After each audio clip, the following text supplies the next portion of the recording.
चंद्रगढ़ के एक वृद्ध तांत्रिक ने महल में आकर राजा वीरभान से कहा, राजन, आप सोच रहे हैं कि कालवीर खत्म हो चुका है, लेकिन सच्चाई कुछ और है। वीरभान चौकन्ने हो गए। क्या मतलब? कालवीर तो भस्म हो चुका है। तांत्रिक ने गहरी सांस ली और बोला, हाँ, परंतु उसकी आत्मा अभी भी मुक्त नहीं हुई। उसकी राख हिमालय की जिस गुफा में गिरी थी, वहाँ से एक रहस्यमयी साधक ने उसे इकट्ठा कर लिया है। राजा वीरभान चौंक गए। कौन है वह? तांत्रिक ने कहा, वह कालवीर से भी खतरनाक है और उसका नाम है महातांत्रिक नागराक्ष। हिमालय के अंधेरे जंगलों में एक भयानक गुफा थी जिसे कर्ण गहवार कहा जाता था। कहते हैं वहां रहने वाला महातांत्रिक नागराक्ष न सिर्फ मृत आत्माओं को बुला सकता था, बल्कि उन्हें अपनी इच्छा से नियंत्रित भी कर सकता था। वह कालवीर की राख लेकर एक काले यज्ञ की तैयारी कर रहा था। नागराक्ष ने अपने शिष्यों से कहा, कालवीर केवल एक योद्धा था, पर मैं तंत्र का स्वयं भगवान हूँ। मैं उसे एक बार फिर जीवित करूंगा और इस बार हम न केवल राजस्थान बल्कि पूरे भारत को अपने अधीन कर लेंगे। यही नहीं, नागराक्ष राजा वीरभान को मारने की योजना भी बना रहा था। राजा वीरभान महल में थे,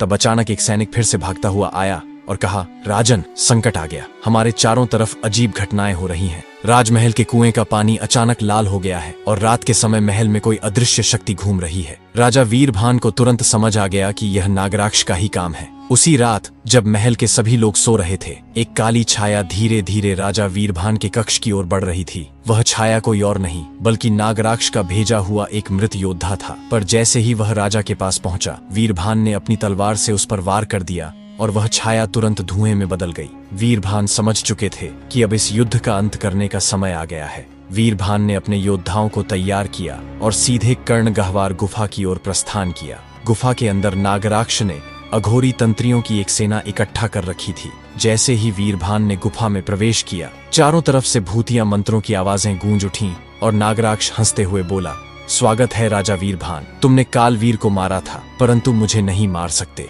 अब यह एक तंत्र और शक्ति का अंतिम संग्राम होने वाला था। नागराक्ष ने अपनी काली शक्ति से महल को हिला दिया।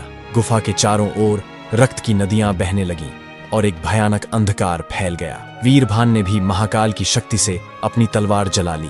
नागराक्ष ने हवा में उड़ते हुए तंत्र के शस्त्र छोड़े, लेकिन वीरभान ने उन्हें अपनी दिव्य शक्ति से काट दिया। फिर वीरभान ने एक तांत्रिक तिलक अपने माथे पर लगाया और पूरे गुफा में प्रकाश फैल गया। वीरभान ने महाकाल की शक्ति से तलवार उठाई और नागराक्ष के छाती में उतार दी और नागराक्ष जलकर राख में बदल गया। उसके नष्ट होते ही उसकी सारी तंत्र सेना भी खत्म हो गई। वीरभान ने नागराक्ष का अंत कर दिया था, परंतु गुफा के भीतर लिखे शिलालेख के शब्द उनके मन में गूंज रहे थे, जो भी नागराक्ष को मारेगा वह स्वयं मृत्यु को बुलाएगा। वीरभान ने इस चेतावनी को नजरअंदाज करने की कोशिश की, लेकिन जब उन्होंने गुफा से बाहर कदम रखा तो आसमान में काली घटाएं छा गईं। अचानक एक भयंकर बिजली गिरी और धरती जोर से हिल